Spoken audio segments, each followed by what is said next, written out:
When I were a lad, I once asked me dad, "Have you ever done aught brave? You know, like an hero like." And his response to me was, "The bear's shit in woods, son." Now I remember being confused by that answer. I never were quickest to thought when I were younger. I'd not thought about it much recently until I played this game.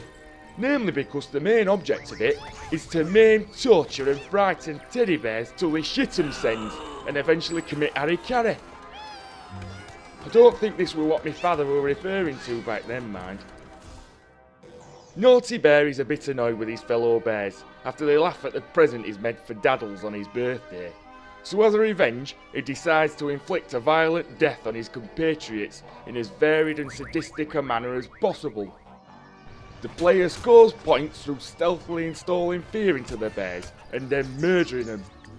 The more fear and the more varied your method of dispatch, the more your score multiplier increases, with each level requiring you to hit a minimum points target, fulfill certain tasks or criteria.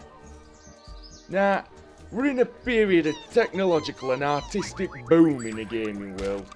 Games are continuing to push the boundaries of graphics and storytelling, with some challenging the player mentally, emotionally and even morally. And then something like this comes along. Now, I'm not saying that every game that comes out has to be a work of artistic genius. There's a time and a place for every type of game. But what I have to ask about this one first and foremost is even without its questionable content, with its variation, with its progression to keep player interested enough to see it through to end. Instead, we get a rehash at same levels with slightly different challenges to accomplish, which are basically the same as first challenge, but with a new handicap. Like, you can't use weapons, or you have to drive out bears insane before you kill them. You're on a time limit, so on. New weapons and enemy types are added, but it's just not enough. And once you've got over initial comedy of being overly sadistic to something cute and fluffy, the game becomes old very quick. Controlling Naughty Bear in his antics can sometimes become unresponsive and frustrating.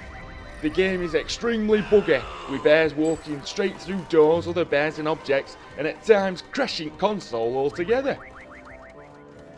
I'm a big fan of sick, twisted humour, but this game has only one joke, and only an 8-year-old would still find it funny after 8 minutes of play.